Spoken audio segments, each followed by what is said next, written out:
Now my next topic is your adrenergic drug. As you all know, the drugs acting on the your ANS, there is an cholinergic, anticholinergic, adrenergic and non-adrenergic. Okay, so the adrenergic act on the sympathetic system of ANS.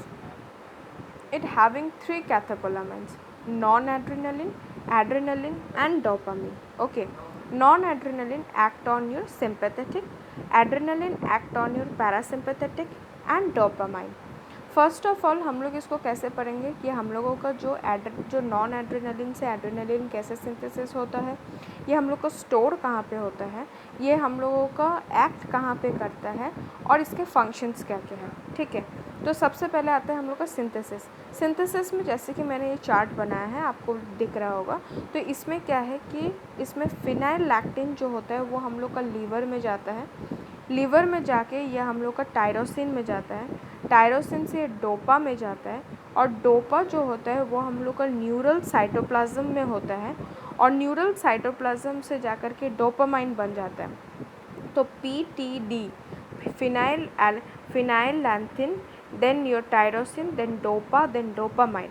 Then dopamine से vessels में हम लोग का noradrenaline से adrenaline में change हो जाता है. Now come into your storage.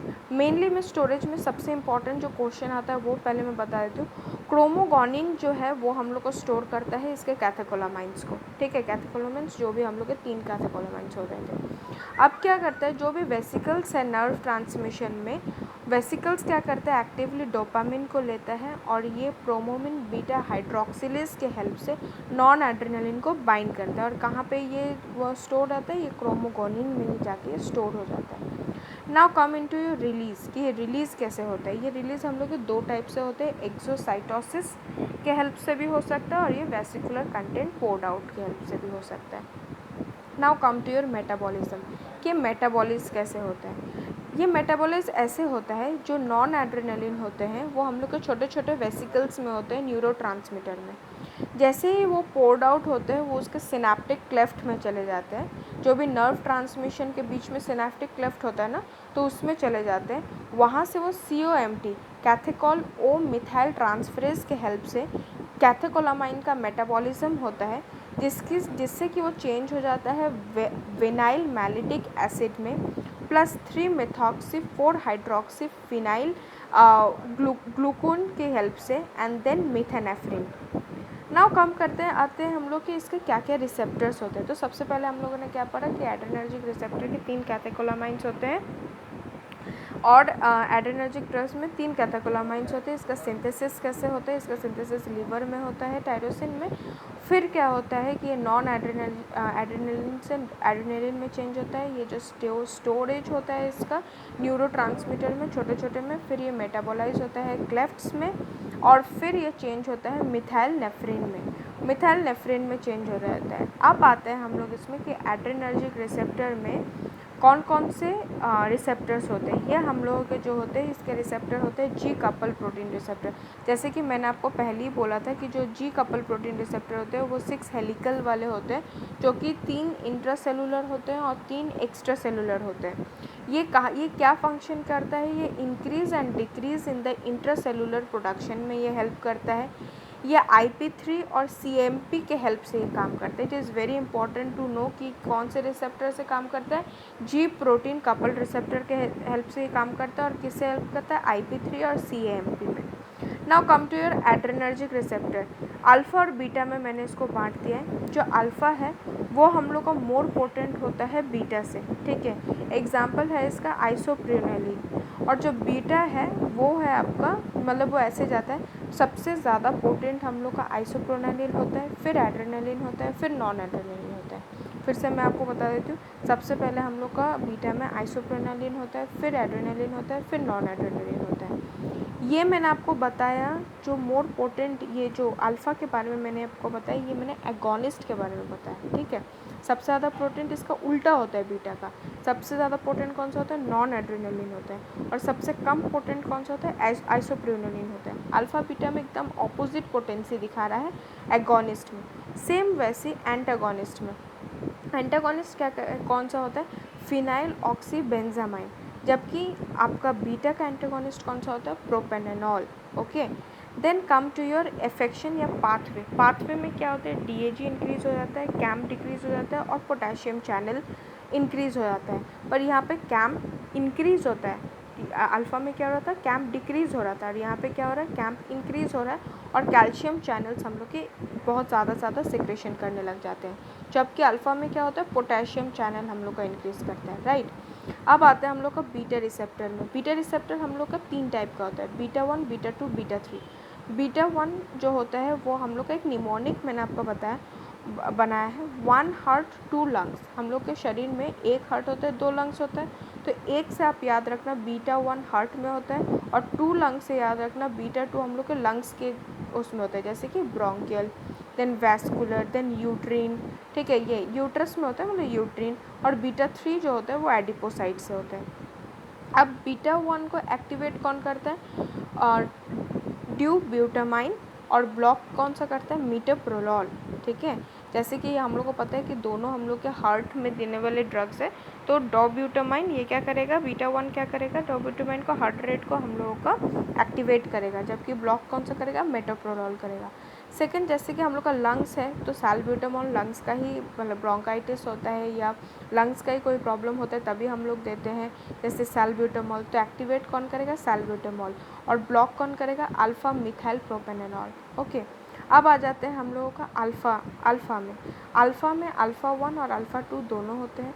Alpha 1 जो होता है वो हम लोग का पोस्ट जंक्शनली प्रेजेंट होता है, ये एक्टिवेट होता है फिनाइल एपिनेफ्रिन से और ब्लॉक होता है प्रोजाजिन से। जबकि जो अल्फ़ा 2 होता है वो हम लोग का बोथ प्री एंड पोस्ट जंक्शनली होता है, एक्टिवेशन होता है हम लोग का क्लोनिडीन से और ब्लॉक होता है हम लोग का योहिम्बिन से। प्लीज़ अंडरस्टैंड दिस ओहिम्बिन, क्योंकि जब मैं एंटी एड्रेनर्जिक पढ़ाऊँगी तभी भी ये आएगा ओहिम्बिन, ओके। तो अल्फ़ा 2 हम लोग का ब्लॉक किससे होता है, ओहिम्बिन से होता है, और एक्टिवेट किससे होता है, क्लोनिडीन से होता है। Now come to your adrenergic drug, sympathomimetic या फिर एड्रेनर्जिक रिसेप्टर एगोनिस्ट। 3 टाइप के होते हैं ये, डायरेक्ट, इनडायरेक्ट और मिक्स्ड। डायरेक्ट में क्या आता है, अल्फ़ा बीटा दोनों रिसेप्टर्स होते हैं इसमें, एड्रेनर्जिक ड्रग्स में अल्फ़ा बीटा दोनों रिसेप्टर में काम करता है। Example is adrenaline, noradrenaline, as well as isoprenaline and your phenylephrine, salbutamol. वैसे ही इनडायरेक्ट का एग्जाम्पल है आपका एड्रेनो रिसेप्टर्स, और मिक्स्ड में डायरेक्ट इनडायरेक्टली दोनों होते हैं। इसका एग्जाम्पल है एफिडेफ्रिन, डोपामाइन एंड मेफेटामिन। अब आ जाते हैं हम लोग का इसमें क्लासिक, मतलब कि जो हम लोगों का जो एड्रेनर्जिक ड्रग है वो डिफरेंट बॉडी ऑर्गन में काम करता है, ठीक है। जैसे कि CNS, nasal decongestion, this is GIT, यूरेटस, देन योर ब्रोंकोडायलेशन, कार्डियक। अब मैं आपको बताती हूँ कौन सा ड्रग कहाँ पे काम करता है। फॉर एग्जांपल CNS में सबसे पहले आया हम लोग का CNS में, तो CNS में हम लोग का जो काम करता है that is amphetamine, dextroamphetamine, methamphetamine and your methylphenidate, ऐसे याद रखना है इसको, एमाइन, CNS एमाइन, ठीक है, एमाइन से याद रखना। CNS स्टिमुलेंट होते हैं एड्रेनर्जिक ड्रग में। Now come in to your nasal decongestion. Nasal decongestion के पीछे ना INE लगता है, ठीक है, यहाँ पे भी INE है।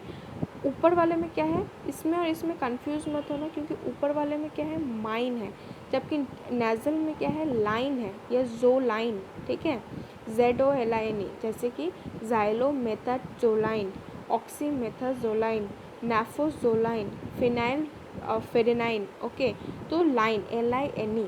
Now come to your bronchodilator. Bronchodilator तो हम लोग को अच्छे से याद होगा, ठीक है, सैल्ब्यूटामॉल, आइसोप्रेनालिन, सैल्मेटेरॉल, फॉर्मेटेरॉल, ये आपको पता चल जाएगा क्योंकि सैल्ब्यूटामॉल इसमें ROL आता है, okay.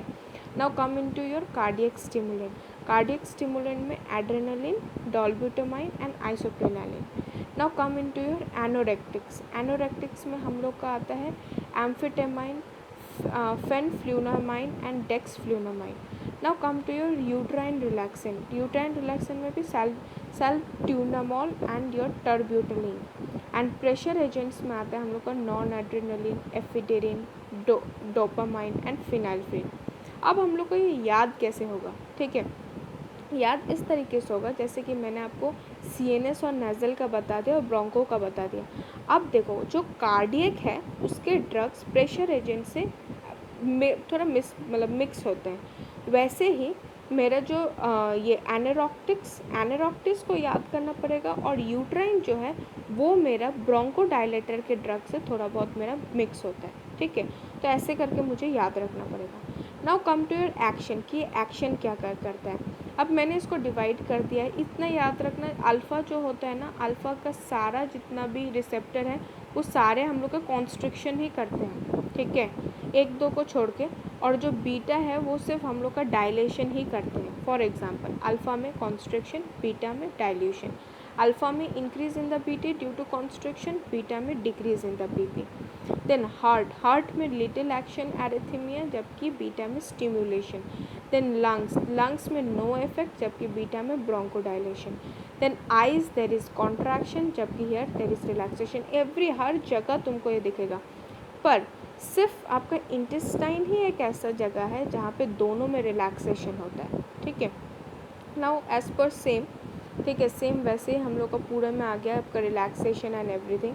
Now come into your administration. Administrate हम लोग कैसे करते हैं, हम लोग ये जो होता है ये ओरली इनएक्टिव होता है, ठीक है, और ये सिस्टेमिक, हम लोग को इसको सिस्टेमिक देना पड़ता है, जैसे कि एड्रेनलिन। हम लोग इसको सबक्यूटेनियस भी दे सकते हैं, इंट्रामैस्कुलर भी दे सकते हैं, 0.2 to 0.5 mg में। इसका एक्शन होता है 0.5 to 2 आवर्स तक होता है। और डेंटल में एग्जाम्पल मैं आपको बताती हूँ, लिडनोकेन प्लस एड्रेनलिन, ठीक है। तो एड्रेनलिन में लोकल वैसोकॉन्स्ट्रिक्टर। ना नॉन एड्रेनलिन में एग्जांपल जैसे बीपी का इमरजेंसी हो गया, वहाँ पे हम लोग दे सकते हैं एड्रेनलिन कोई आईवी में, उसका जो डोज होगा वो 2 to 4 न्यूजी होगा। बहुत सारे इसके एडवर्स इफेक्ट होते हैं, जैसे कि आपका restlessness, palpitation, anxiety, tremor and pallor. अब आते हैं हम लोग के इसके यूजेस में। ये हम लोग LA के साथ यूज़ कर सकते हैं 1:8 या 1:2 के हिसाब से। ये प्रोलॉन्ग एनेस्थीसिया करता है और LA के टॉक्सिसिटी को डिक्रीज़ कर देता है। ये लोकल ब्लीडिंग को कंट्रोल करता है। नेज़ल डिकंजेक्शन में दे सकते हैं, कार्डियक अरेस्ट में दे सकते हैं, एस्थमा में दे सकते हैं, यूट्राइन रिलैक्सेंट में दे सकते हैं, एलर्जी में दे सकते हैं। 0.5 mm रिपीटेडली हम लोग एनाफाइलेक्टिक शॉक में दे सकते हैं। अब एक बहुत इंपॉर्टेंट एक क्वेश्चन आता है कि जब एनाफाइलेक्टिक शॉक हो जाता है ना, जो कि एक सीवियर टाइप का एलर्जी है, तो हम लोग को क्या क्या करना चाहिए। पहले तो हम लोगों को क्या करना चाहिए कि इसमें रिसाइकलिंग पोजीशन में हम लोग को उसको, पहला पॉइंट। सेकंड क्या करना चाहिए, हम लोग को ऑक्सीजन एडमिनिस्टर करना चाहिए। फिर हम लोग को क्या करना चाहिए, CPR परफॉर्म करना चाहिए। फिर हम लोग को क्या करना चाहिए, एड्रेनलिन इंजेक्ट करना चाहिए। और जो ये एड्रेनलिन है ये 1:1000 के सॉल्यूशन में इंट्रामैस्कुलर करना चाहिए। देन हम लोग को रिपीटेड करना चाहिए every 5 to 10 minute. Then antihistaminics करना चाहिए जैसे कि क्लोरामफेनिकॉल। एंड देन हम लोग को क्लिनिकल मैनिफेस्टेशन करना चाहिए, जैसे फ्लूइड्स वगैरह हम लोग को लगाना चाहिए। Okay, so here I and up my this lecture. You just go through and